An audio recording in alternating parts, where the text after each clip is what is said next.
Welcome to Business Edge Radio, the show that gives you tips, tricks, tools, and techniques about how to build a more profitable business, while at the same time creating your perfect lifestyle. It's a show about working less and living more. A few golden nuggets, a little bit of wisdom, and over 35 years of business experience to help you keep your edge.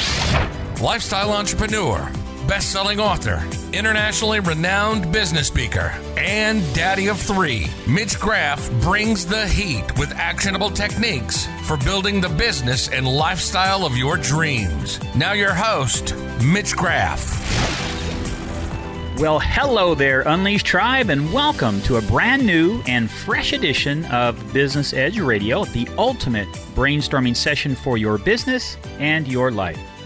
I'm your host today, and actually every episode, Mitch Graff. And on today's jam-packed show, I chat with John Vuong, owner of Local SEO, who discusses why it's so important to make sure that your online presence is optimized and how to improve your Google ranking. I discuss a wonderful book called The Long Tail by Chris Anderson. We talk about the wonderful world of sales. And if you stick around until the end for a cooking corner with a guy named Mitch, I'm going to reveal to you how to make the perfect summertime margarita. Think about this. You meander into the grocery store on a Sunday afternoon to do your weekly shopping and buy lots of stuff. Let's say that one of those items is a carton of a dozen eggs.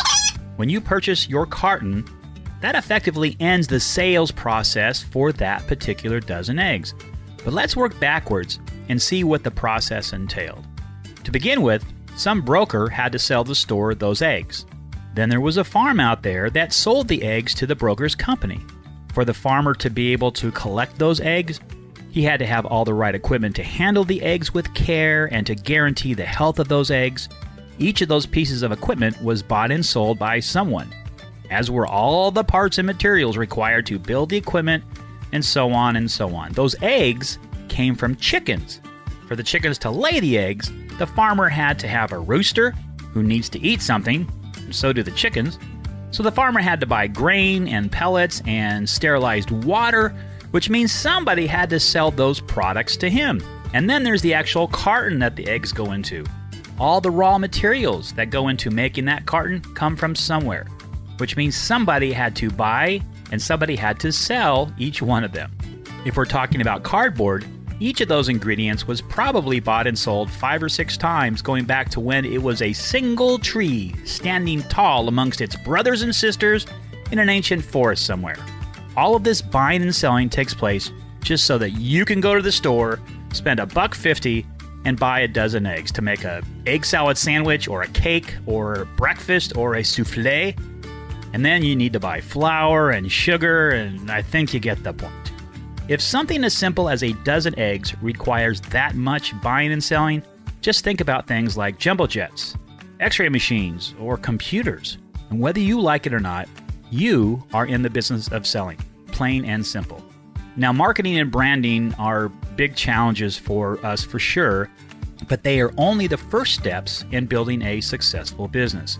Once you've gotten prospective customers interested in your blue widget, you need to translate that interest into purchases, whether it be in person or online. And that's where the fine art of sales comes in. With solid sales skills, you'll be able to convert more of those phone calls and website inquiries into paying customers and take your sales averages to places that you've never dreamed of. And most importantly, you'll be that much closer to creating that perfect lifestyle of your dreams that we discuss. Without good sales skills, the best marketing in the world will be a total and complete waste. You need to either learn how to be a top-notch salesperson, and there's tons of resources that teach you how, or hire someone else to do it for you. It's that simple. Marketing and selling, what's the difference? In my view, marketing is everything you do until the phone rings or a visitor checks out your website. Sales is everything that happens after that. The whole world's economy revolves around the buying and selling of products and services. From Wall Street to Main Street, our lives are built on the buying and selling principles. And it's important to remember that people buy based on benefits. People are going to buy things, but they also have lots of choices. So why do people buy the things that they do? Well, it's partly because of the image that we create around our business. They also do it because of the benefits they will receive in some way. It may feed their family, it may make them feel better about themselves, improve their perceived social standing, etc. The greater the benefits, the more they are motivated to buy, and the more they will buy. If you can increase your customers' perception of the benefits of buying from you, it will equate to dollars in your bank account. Now, sales are typically emotionally driven than justified logically. And believe it or not, the emotional benefits are what motivates most purchases outside of necessities like food. Think back to the most recent big-ticket item you purchased for your family, whether it was a new car or a new big TV or a boat, or something else that required some serious thinking before deciding. Why did you make the purchase? What were you thinking before you made the purchase? What were you thinking during the purchase? What was the deciding factor? How did it differ from your original concept? How did you feel after the purchase? What type of follow-up did you receive? What was your budget for the purchase beforehand? And how much did you actually spend? Did you end up buying additional features that you didn't figure on before making the initial decision? And how did you feel once it was completed? Did you have feelings of guilt, or did you justify in your head all the reasons why it was okay to spend as much as you did? If you're like most people, quality and price won't be listed among your top motivators. People don't buy for quality and price. They buy for the benefits. They make a purchase to gain the benefits of high quality, a luxury car, maybe more reliable, and impress your friends. But once there are enough benefits established, price becomes secondary. People who are motivated enough will buy just about anything in this world. If you can keep that in the front of your mind as you spend some time immersed in the sales thought process, you will be miles ahead of the game. Here's the trick. Benefits are extremely personal and vary from customer to customer. That's where the job of a salesperson comes into play. There's a small, subtle difference between successful and unsuccessful salespeople. The unsuccessful attempt to sell whatever it is that they have. The successful salesperson creates an atmosphere that makes the customer want to buy whatever it is that you're selling. Have you ever gone out to a restaurant with very high expectations only to have them crushed as soon as you walked in the door? If so, you probably didn't spend as much as you might have. You skipped dessert or didn't order that second glass of wine. Conversely, have you wandered into a restaurant without expectations and walked away with a tremendous experience?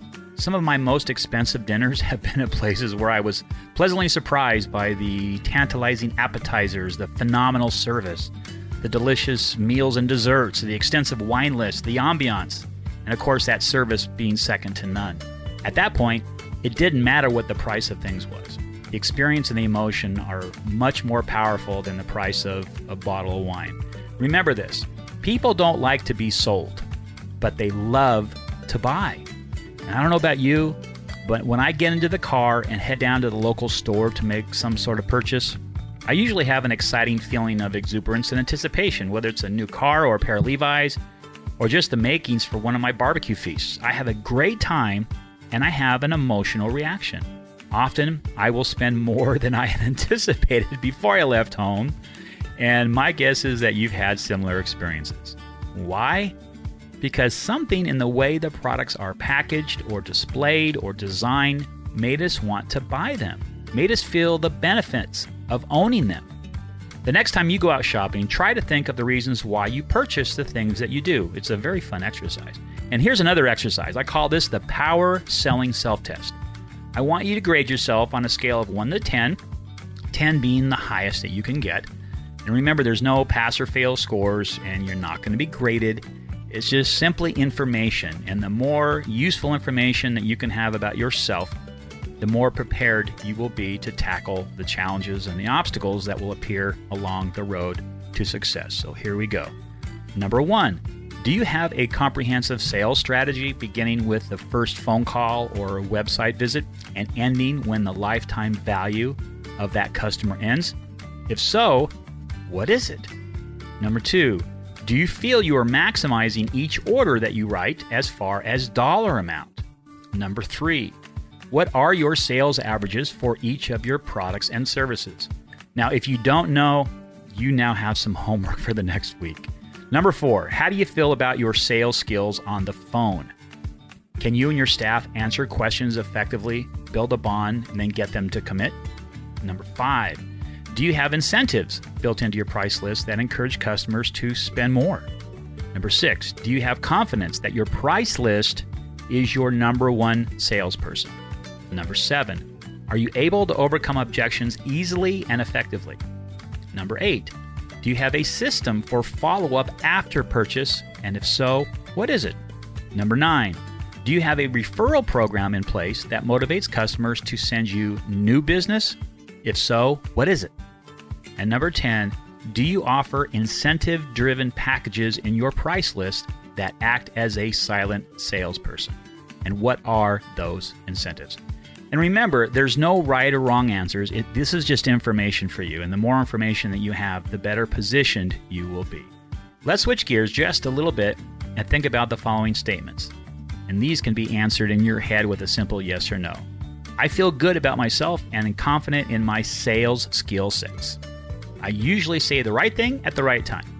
People seek out my company. I don't seem to get too discouraged, even if I fail repeatedly. I'm an excellent listener. I can read people's body language with ease. I can see many ways to define a problem and understand the causes. I am skilled at drawing out other people's concerns and problems. I manage my time so well that I can accomplish everything that is important in a typical workday. I focus on the big picture goals for my business rather than always reacting to whatever the crisis of the day is. I keep looking for ways to be more effective and productive. I don't care how long it takes to succeed at a task because I know I'll succeed in the end. And we're done. How did it go? This is only an exercise, but I do encourage you to take some time and expand on these answers and thought processes that we just talked about, especially if you noted areas where you can make some improvements. Even if you aren't a born salesperson, you can learn the basic principles of powerful sales techniques and become a sales superstar. And unfortunately, there's no quick fix or magic wand I can wave, no potion I can give you to create the level of success in sales that you're dreaming of for your business and your life. There is, however, a secret formula that I am about to give you that I've never given anyone ever before. I've spent my entire life searching for this mystical mathematical formula that I'm about to share with you. So grab a pen and get ready for me to rock your world. Are you ready? All right, come a little bit closer to the radio. Closer. Closer. All right, here it is. There isn't a secret formula. It's just you and the power of your thoughts and the desire that you have deep inside of your belly to do whatever it takes in order to be successful. That is the true definition of an unleashed entrepreneur. Hi there, this is Mitch Graff, the host of Business Edge Radio. Would you do me a couple of very big favors? First, I invite you to subscribe, rate, and review the show on iTunes. This will help other forward thinkers just like you discover the show. Second, I ask that you share the show on your social media platforms. And third, I would love it if you connected with us on social at Unleashed Tribe on Facebook and Instagram, or log on to powermarketing101.com to find more great resources. If you could do this for me, you would be a superhero in my book, and I would be eternally grateful. I bet you have some incredible stories about great customer service you've gotten, and also stories of terrible service you've received over the years.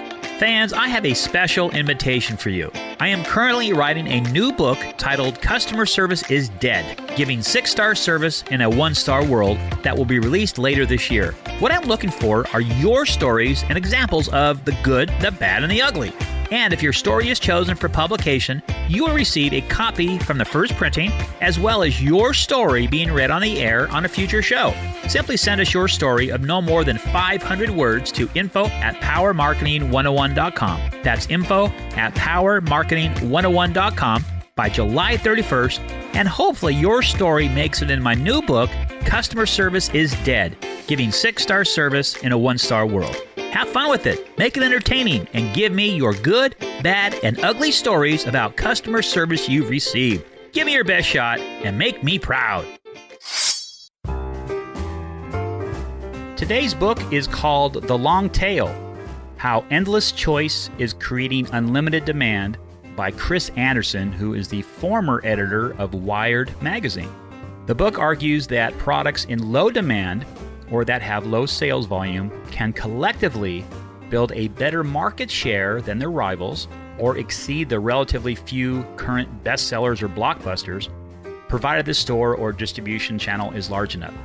The term long tail has gained a lot of popularity as describing the retail strategy of selling a large number of different items which each sell a relatively small quantity, usually in addition to selling large quantities of a small number of popular items as well.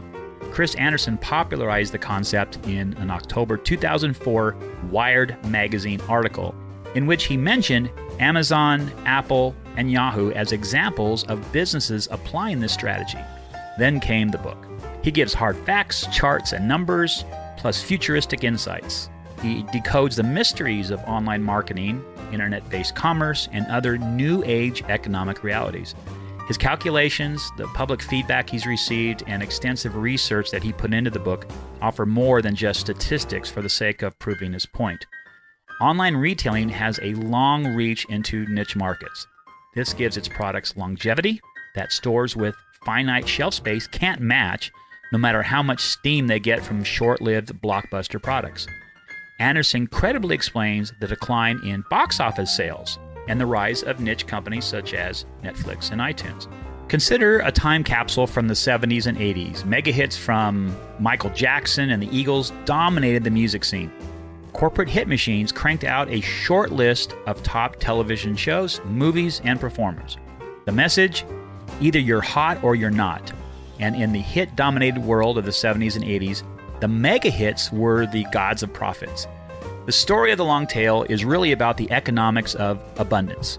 What happens when the bottlenecks that stand between supply and demand in a culture start to disappear and everything becomes available to everyone? Not anymore. Fast forward to the internet age, broadband, cable, DVDs, web facilities, video games, iPods, personalized soundtracks, blogs. They've replaced the older, narrow band of network radio and TV shows. The long tail began well before Amazon or eBay popped up on your home computer.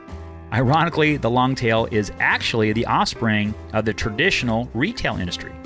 Non-web-based retail innovations such as credit cards, overnight delivery, and modern inventory standards helped nurture the new order long before the internet came along. Online merchandising also has democratized distribution, as shown by online companies that like to collect and distribute products, such as music and digitized data. Social sites like Facebook are aggregators, as is Wikipedia, which is an online contributor-based encyclopedia. As a collector and distributor of information, Wikipedia draws from many so-called amateurs who often, but not always, show greater breadth, responsiveness, and self-correcting accuracy than traditional knowledge and production channels. The publishing industry also demonstrates the long tail's power. Consider the math. About 200,000 books are published annually in English. The standard library superstore will stock around 100,000 titles, and many of those will not sell. A typical book sells about 500 copies in the United States, which means that roughly 98% of published manuscripts remain non-commercial. But online booksellers, self-publishing companies, and print-on-demand services have built a very lucrative market for low-volume books. As music expert Kevin Laws has said, the biggest money is in the smallest sales. Unconventional sellers find profits in obscure titles. The way the market works today is when you order a book on Amazon, for example, they have a digital file of the book and the cover that they send to a fancy printer that prints your one book, packages it, then ships it out, all without having a warehouse of 1,000 books like in the olden days. I can remember my very first book when I published it back in the late 90s. My publisher had to guess how many books we were going to sell and then place an order 6 months in advance so the printer had plenty of time to print and distribute to all the retail channels that existed back in those days. Now it happens with the push of a button to a printer. Same technology dominates the CD industry. You place an order for your favorite artist, they print the jacket, they press the CD, they shrink wrap it, ship it out to your mailbox. This approach has allowed for massive profitability for companies who enlist the long tail philosophy within the fabric of their business. It's a great read if you're looking for some historical perspective on this long tail philosophy, and I think will give you lots and lots to think about. You can find this book, along with many other great reads, at powermarketing101.com/hotlist. That's powermarketing101.com/hotlist. Here's my email address. Just the email. We get your mail. Let's dive into Mitche's mailbag and answer some of your burning questions. There's a theme to today's letters. They're all from people asking questions about sales and how to drive more traffic when things are slow. So let's dive into the first email. This one is from Deborah in Georgia, who writes, "My family has been manufacturing and selling a line of fishing tackle for 12 years to the sporting goods industry. Over the past several months, I've had several of my bigger distributors pull way back on placing orders. So now I have a warehouse full of product and no customers to ship to. In 2019, our sales were $2.2 million, and I'm afraid we won't even do half of that this year. I will do everything in my power to not lay my employees off, as they are like family to me. We keep hoping that the orders will begin coming in, and I will be able to get back on track before making changes that need to be made." Deborah, thanks for the email, and thanks for sharing that pain point with me. From what I can tell, you've had a sales and marketing strategy of working through distributors, wholesale distributors, in order to generate all or most of your sales. Hard part about having done that is that now you're at the mercy of the retail shelves, which for many industries are slowly moving products right now. I prefer to have a little more control over my sales processes than that, and I understand, though, it's been the way that you've done things. Lots of companies institute that strategy. But what they've also done over the last few years is developed a direct-to-consumer way of generating sales. Retail's changing, and it was changing way before 2020. Malls are closing down, big box stores are feeling the pressure from online retailers, and consumers have shifted their buying habits from brick-and-mortar shopping to shopping with their fingers, especially now. So the challenge I see is twofold, Deborah. You need to find replacement sales, and you need to reinvent some of your processes quickly, okay? If it were me, I would take a good, long, hard look at doing a pivot with your business and going direct to consumer. It sounds like you have a great team in place already, so all this would require is to repurpose some of their time and some of their skill sets, and instead of solely going after the wholesale market, which does have smaller margins, I suggest you create a division that attacks the consumer market directly. Now, you'll need to invest in a dynamic website. I'm sure you have one now, but I would recommend putting more resources into developing a website that's geared towards the consumer. You need to develop a stronger social media presence than probably what you've done in the past, and will need to work to expand your consumer database so that you can take back control over any future sales you have. Granted, selling one fishing lure to a guy named Joe in Missouri for $10 requires a different approach than selling 100 lures for $2.50 to ABC sporting goods stores. But if done correctly, you will find that it will free up a lot of that creative bandwidth for your staff, and eventually you'll replace your lost sales and will grow your margin contribution. Obviously, in the meantime, you have to tighten your belt and make the necessary changes to your systems in order to make it through. And at the same time, I suggest you put some resources towards building out a consumer sales system that can keep your products and your employees moving a little bit. Well, good luck with everything, Deborah, and I'm confident that between you and the rest of your family, you're going to be able to figure this out. And once you're able to sell directly to consumers, let me know. I'll be one of your first customers. Next email comes from Duluth, Minnesota. Darby writes, "Hi, Mitch. Thanks for doing this show. I've enjoyed listening on my way to work as a podcast." Well, thank you very much, Darby. I have a successful graphic design business that has 7 employees, and we keep pretty busy most of the time. The problem I have is that when you hire a great graphic artist, they typically don't come with very good sales skills. There has been several occasions when I felt we should have gotten some jobs, but they chose to go somewhere else. I don't have time to be there all the time, as I also own a construction company. And without me there, we don't close as many deals as I would like. Darby, a man after my own heart by not keeping all your eggs in one basket. First of all, I can understand why graphic designers aren't good at sales. They aren't trained that way. They were trained to be good at making gorgeous things inside of a computer. Completely different skill set. Now, that's not saying that they can't learn a few productive sales techniques that would help them close, but you may be better served if you went out and found someone who loves selling, who loves working with customers, and who loves the entire process. You may find that they will actually start going out and bringing you new business that you may not have been able to access before. They can hit the streets and do some guerrilla marketing for your business and help build your brand even more than it is right now. The old saying, if you don't like to sell, either learn how to do it and do it well, or find someone who can, holds true for just about any situation. If you opt to just beef up the skill sets of your current staff, that's also going to bring you some results, but I'm thinking that having a sales superstar is what may be best for you right now. Darby, thanks for the great question, and I wish you luck with your future sales success. If you have a question that you would like answered on air, send me an email to info@powermarketing101.com, and maybe I'll read your question on the air. For all the listeners of Business Edge Radio, I have a special gift for you.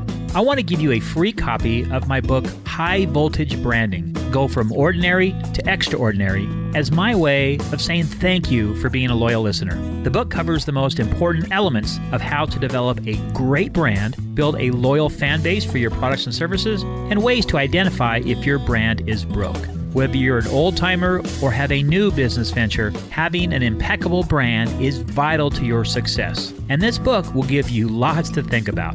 Simply go to powermarketing101.com/free book. That's powermarketing101.com/free book to download your free copy of the book High Voltage Branding, Go From Ordinary to Extraordinary, as my special way of saying thanks for being a fan of the show.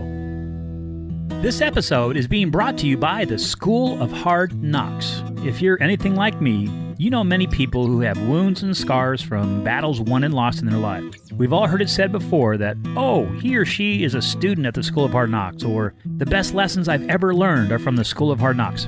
Well, this prestigious university has some of the best alumni in the entire world, and the curriculum is more difficult than Stanford Medical School.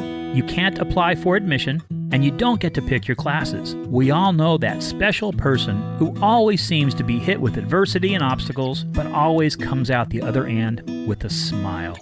Now, there's a special gift that is unlike anything they've ever received. As we all know, the School of Hard Knocks has one of the most difficult curriculum of any school in the world, and you now can give the gift of a PhD from this prestigious university. This authentic-looking diploma is printed on the same high-quality paper that the top schools in the world use for their diplomas, and comes with an official gold foil seal that will look great framed in any room. Signed by both the president of Perpetual Hard Knocks as well as the dean of adversity, this PhD degree will light up any room and become the center of conversation. The diploma reads PhD in Street Smarts and Learning the Hard Way, with a minor in Picking Yourself Up by the Bootstraps. This hard-fought degree is indeed a gift that money cannot buy. Get one for your spouse, for your boss, your parent, your best friend. Give them the gift that money can't buy today. For a limited time, when you place your order at www.schoolofhardknocks.net, you'll receive a special Business Edge Radio discount of 20% at checkout when you enter the code word EDGE. Once again, 20% off your first order when you use the code EDGE at checkout. And to sweeten the pot just a little bit more, I'm also going to include a complimentary digital copy of High Voltage Branding, Go From Ordinary to Extraordinary, as my gift to you. www.powermarketing www.schoolofhardknocks.net. That's www.schoolofhardknocks.net. Get one for that person in your life who seems to have everything, or heck, get one for yourself. You've earned it. One of the biggest challenges we have is how to make sure that our website is productive and brings us new leads and customers on a regular basis.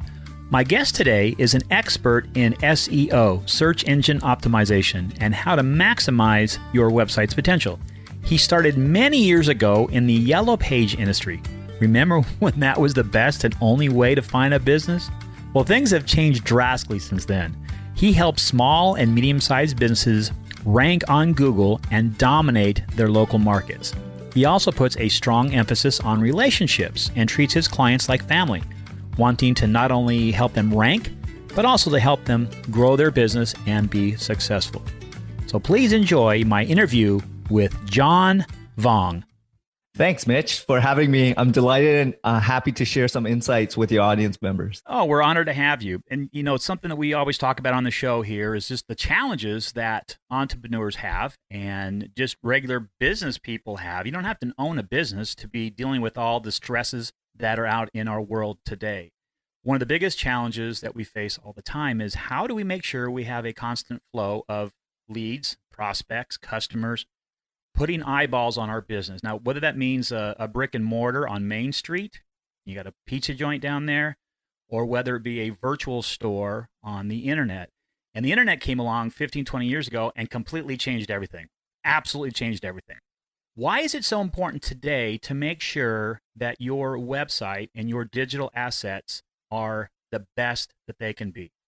So I always start off with understanding who your ideal customer is so that you can have a really good core foundation of who you want to target. So running a business is very challenging for some people, but if you've been in business for a couple of years and you know who your ideal tribe or client is, what I mean by that is people that are actually paying for your services, that you want to continue harvesting those type of clientele.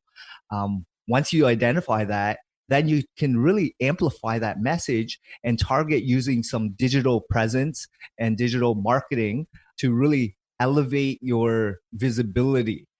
So I specialize in search engine optimization, which is amplifying your website so that Google, which is the major search engine, can easily identify you as the expert or thought leader for that given niche or service or keyword of the user's intent. So whoever's searching you out. And that's where majority of the people start and end their journey in terms of that buying cycle when they're looking for a product or service. So we as a company really help bring up your presence and visibility on search engines for you as a business owner. Now, let me ask you this question. Let's just say that you were side by side with a master carpenter and he wanted to start a cabinet shop. And that's assume that you know nothing. And maybe you know nothing about making cabinets. But let's just say I put you side by side. Do you think that within 6 months' time, you would be able to put your business at the top of the food chain versus someone that might be the best at their craft because of what you know? So it all depends, because what you have to understand is, do they have any digital presence in the first place, right? You have to benchmark yourself. So yes, I feel if I understand my clients and I've been in business for a couple of years, as opposed to someone that's just starting off, not knowing anything about that trade, that master carpenter, they don't know who their customer is, what's their needs, and really the service offering, and understanding the unique selling proposition, the price point, the service level. Like, you have to have a strong foundation as a business owner in the first place before working on a digital presence and understanding how to build a website and optimizing it for search engines. So I always look at foundation first before you can scale and improve your presence online. Yeah, our search engine in the past was our fingers. I mean, I remember the tagline for the Yellow Pages: "Let your fingers do the walking," and that was our search engine. We'd look up for a plumber or a Chinese restaurant or whatever we wanted to look for. That was our only option. And now with the internet, there's just so many different things that you can do. Here's a challenge that I find a lot of small businesses have. When you put in the word bottled water company in the search bar in Google, the first 3/4 of the page nowadays, because it's a multi-billion-dollar industry for Google, are ads. And then the organic search, which is what you are working on with people, correct? You're trying to get the organic search. Somebody puts in wedding photographer in Portland, Oregon. You want to be very first listed in that organic search section. But it seems like there's ads everywhere, and there's a lot of big fish out there that are teaching, do ads, do Google ads, do Facebook ads. That's how you're going to get in front of those people and drive traffic to your website. So how do you compete with that mentality of go ahead and spend part of your revenue on ads to drive traffic and then work on how to make your website a converting machine? How do you deal with that competition? So advertising definitely is the fastest and easiest way to rank on Google. And yes, Google makes their billions of dollars and it assures you to have quick, fast results. However, you're competing with price. And there's other factors in terms of the user's intent, because majority of the people today understand that ads it's a pay to play. So anyone with a larger budget will just pay to be there as a customer. They want to be in control and they want to understand their behaviors. And typically majority of the people will pass through those ads and go to the map, like the Google 3-pack. And also below that, which is what they feel Google's vetted the business owners or the websites to have the best websites for that given user. So what you want to do is portray in Google's eyes, but ultimately the users, that you are the best product or service or company so that you're served up as frequently, as more visible as possible for certain keywords and search terms. You want to be positioned as the expert in whatever your niche is, right? Exactly. That's the name of the game. So that's to say that you're a small business owner and you are trying to do a lot of the stuff yourself. I'm always preaching, find someone to do things for you, delegate, offload, make sure that the time that you are investing in your business is spent on high value activities. But there's times that you just have to do it all. You got to build your own website. You have to do some of your own SEO. Let's say we have a small business owner. What are 3 things that they can do today to make sure that they are getting the best results from their website? Yeah, definitely. So the first thing is understanding who your ideal customer is and creating a website that targets who that ideal customer is. So making sure that information is geared towards that customer, making sure the images are portraying a good just understanding of who you are trying to attract, but also make it easy as in terms of the flow and UX design. Make sure it's secure. So creating a really well-designed website that flows accordingly.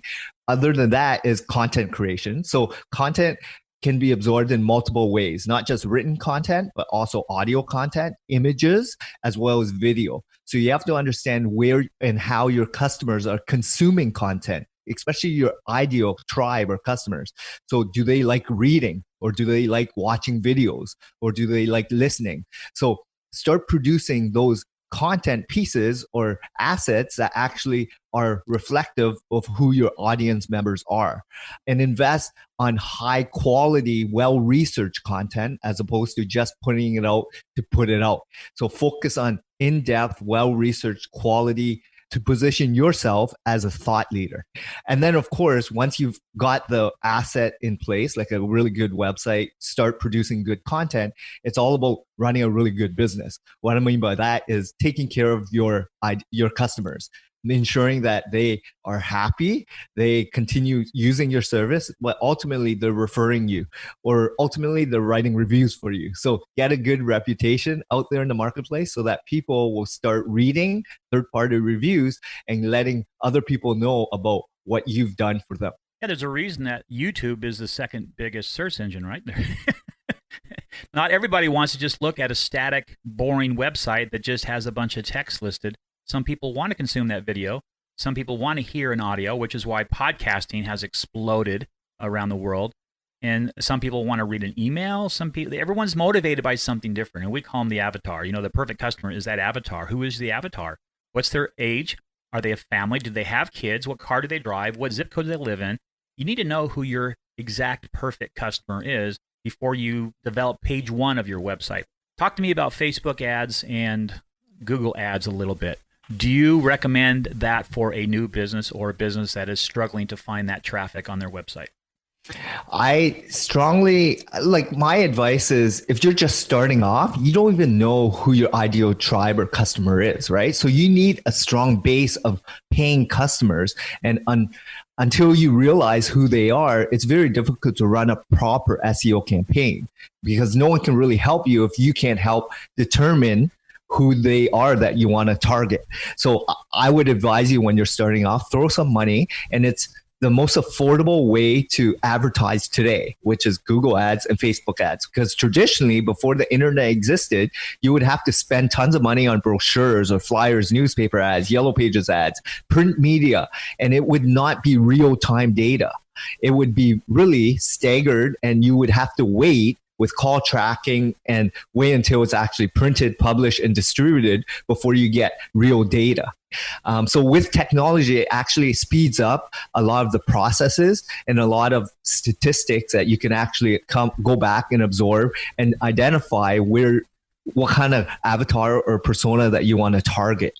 So yes, throw money at Facebook ads, throw money at some Google ads, and play around with the messaging, the content, the offer, the landing page, different things to see what resonates with your audience members, and play around with the audience as well. So it's a perfect chance for you to really define and keep pivoting to see what works and what doesn't with ads. But once you feel like this is something you want to really focus on in terms of the business for many years to come, say 5, 10, 15 years, and this is where I'm passionate about, I know who I want to become, I know how I want to be positioned as an expert that's where you want to determine how to best do a proper SEO strategy and really work on the long game to position yourself.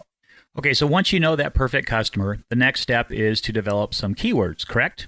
You have to know that perfect client, what words are going to attract them. So talk to me about the process of going through, how do you identify your keywords, your short keywords, your long tail keywords?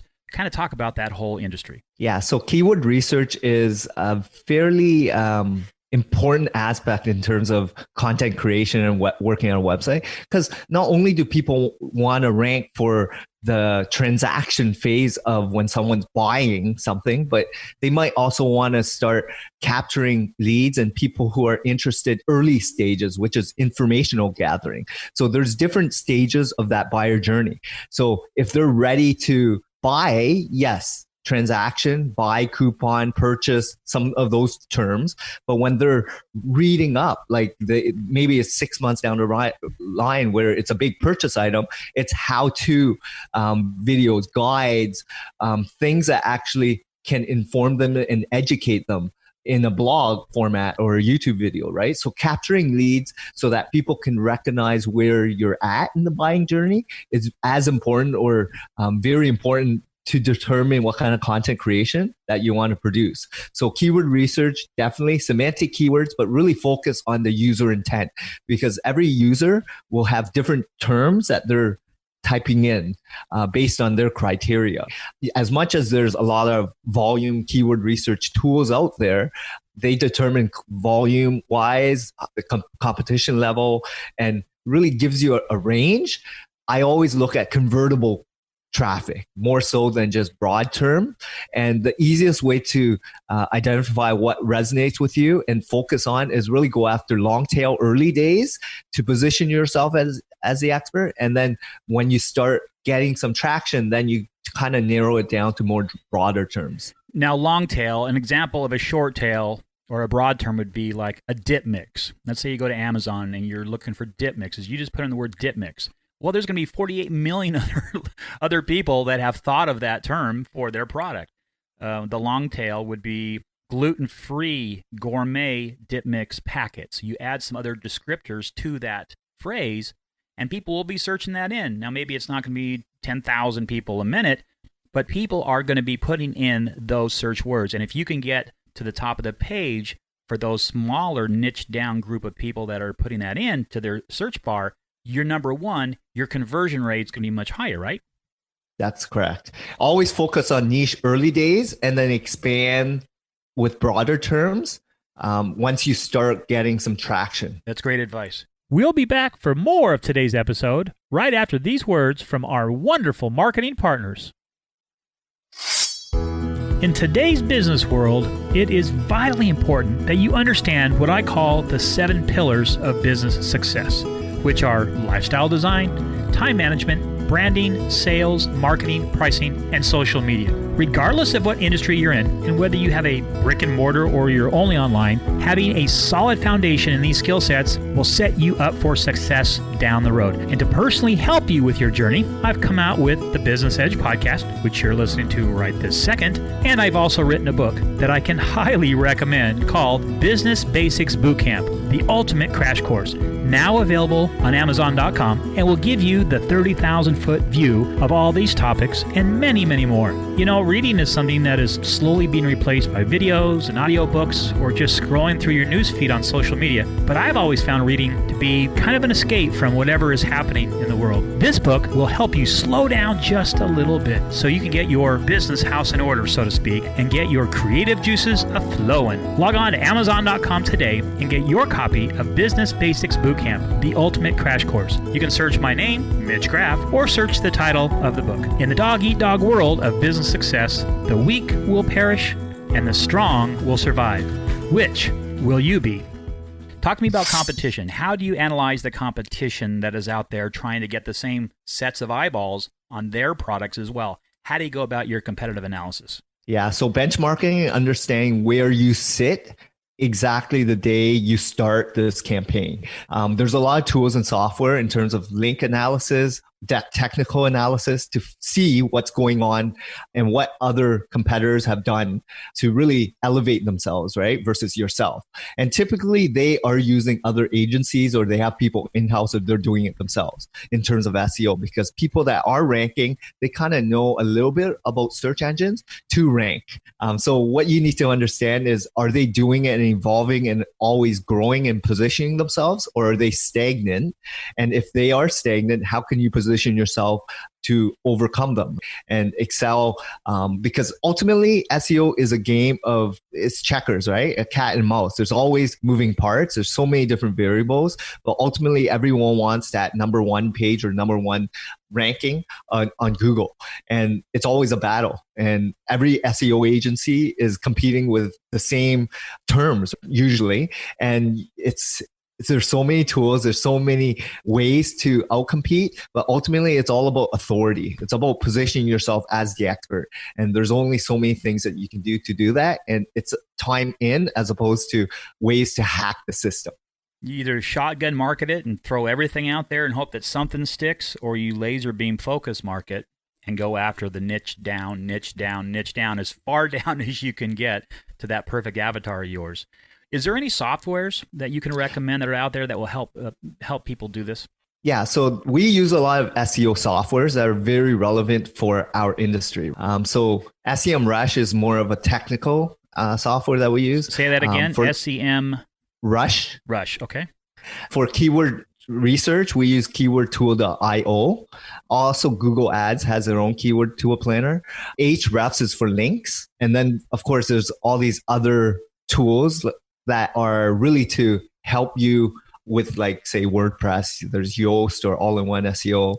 Different tools for different purposes. We have a ton of content tools. We have a ton of link tools. There's a lot of like how to do a drip campaign tools, how to even graphics. There's different tools, compression images, and all these different tools for different purposes. It's all about like positioning yourself as the expert, but also expediting some of the processes in place so that you can make a lot more improvements at a reduced time. And that's what you're looking for, efficiencies. Now, a lot of the stuff we're talking about, John, people are going, oh, this is way over my head. It's stuff that we all have to know, or if we don't know it, we have to have somebody on our team that knows it very, very well. What do you recommend to someone that has a small business that is looking for some assistance, that maybe doesn't have the time nor the desire to go out and spend the time to learn this field? What do you recommend to them? I would always tell people to educate yourself enough to ask the right questions so that if you do use an agency or hire someone in-house, you kind of can vet them accordingly to a level that you feel comfortable, because ultimately it's all about a long-term relationship. If you feel that an SEO company can really amplify your message and be a partner for the long term, they can really elevate you to become that leader in your industry.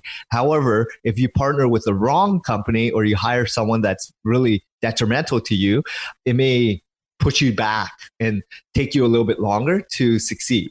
So I always say there's a lot of different blogs out there, videos out there. Like if you want to stay on top of the industry, what some of the stuff we learn is through Search Engine Journal, Search Engine Land, Moz. There's tons of information. Even on Google, there's a lot of information on SEO. What a great conversation with one of the industry's best minds. My biggest takeaway is that we all can do a better job of making sure our websites and online presence is the best it can be. And there's always room for improvement. Hi there, this is Mitch Graff, the host of Business Edge Radio. Would you do me a couple of very big favors? First, I invite you to subscribe, rate, and review the show on iTunes. This will help other forward thinkers just like you discover the show. Second, I ask that you share this show on your social media platforms. And third, I would love it if you connected with us on social at Unleashed Tribe on Facebook and Instagram, or log on to powermarketing101.com to find more great resources. If you could do this for me, you would be a superhero in my book, and I would be eternally grateful. In today's business world, it is vitally important that you understand what I call the 7 pillars of business success, which are lifestyle design, time management, branding, sales, marketing, pricing, and social media. Regardless of what industry you're in, and whether you have a brick and mortar or you're only online, having a solid foundation in these skill sets will set you up for success down the road. And to personally help you with your journey, I've come out with the Business Edge podcast, which you're listening to right this second, and I've also written a book that I can highly recommend called Business Basics Bootcamp, the Ultimate Crash Course, now available on Amazon.com, and will give you the 30,000-foot view of all these topics and many, many more. You know, reading is something that is slowly being replaced by videos and audiobooks or just scrolling through your newsfeed on social media, but I've always found reading to be kind of an escape from whatever is happening in the world. This book will help you slow down just a little bit so you can get your business house in order, so to speak, and get your creative juices a-flowing. Log on to Amazon.com today and get your copy of Business Basics Bootcamp, the Ultimate Crash Course. You can search my name, Mitch Graff, or search the title of the book. In the dog-eat-dog world of business success, the weak will perish and the strong will survive. Which will you be? For all the listeners of Business Edge Radio, I have a special gift for you. I want to give you a free copy of my book, High Voltage Branding, Go From Ordinary to Extraordinary, as my way of saying thank you for being a loyal listener. The book covers the most important elements of how to develop a great brand, build a loyal fan base for your products and services, and ways to identify if your brand is broke. Whether you're an old-timer or have a new business venture, having an impeccable brand is vital to your success. And this book will give you lots to think about. Simply go to powermarketing101.com/free book. That's powermarketing101.com/free book to download your free copy of the book High Voltage Branding, Go From Ordinary to Extraordinary, as my special way of saying thanks for being a fan of the show. Time for Cooking Corner with Mitch. Yum. Now it's time for Cooking Corner with a guy named Mitch, where I share with you a tantalizing recipe that you can try at home this week. Imagine it's a warm summer day, your chores are done, the kids are staying at Aunt Wendy's house, and you have a back deck calling your name. Sounds like a great opportunity for the perfect homemade margarita. True tequila is made from the plant called blue agave, which is a succulent plant found in Mexican regions. Even with all the new automated machines and technologies, the planting, the tending, and the harvesting of the agave plant remains a manual effort that relies on centuries-old know-how that has been passed down from generation to generation. The plants grow in neat rows for 6 to 10 years and are meticulously tended until they are ripe and ready to harvest. They remove the agave leaves with a sharp curved tool called a koa. They trim off 200 plus leaves that protect the heart or the piña of the agave until the whole heart is extracted from the ground. Only the heart of the agave plant is used to make tequila. Mature piñas, the heart, they weigh in between a hefty 80 pounds and 300 pounds. However, the size of the agave heart is not nearly as important as the sugar content. The older the agave, the longer the heart will have to accumulate the starches that will convert into fermented sugars. Approximately 15 pounds of agave are required to produce 1 liter of delicious tequila. And just like in the making of wine, some tequilas are actually fermented in either stainless steel tanks or in oak barrels. It's just a matter of personal choice. Almost all containers used in tequila aging are French or American white oak barrels that have previously been used to age bourbon. There's an interesting fact for the day. Today we're going to make a simple margarita, but we'll give you some creative ideas on how you can up your game with some other fresh ingredients. To begin with, you will need to prep your glass. If you have an official margarita glass, that's great, but you can also use just any glass that's in your cupboard. You want to run a lime wedge around the entire edge of your glass, then dip it in coarse kosher salt, then set it aside. In a shaker, or just another glass, combine 1.5 ounces of your tequila of choice, 3/4 of an ounce of fresh squeezed lime juice. You can use the pre-juiced bottle, but it's not quite the same of the fragrance and taste of juicing it right before you make it. 1 ounce of orange liqueur, like Cointreau, Grand Marnier, or Triple Sec. Add about a cup of big ice cubes. If you use small ice cubes or crushed ice, it will melt much faster and will dilute your drink. And I don't want that to happen to you. Now, before you pour it into your drinking glass, give it a quick taste and see if it's sweet enough.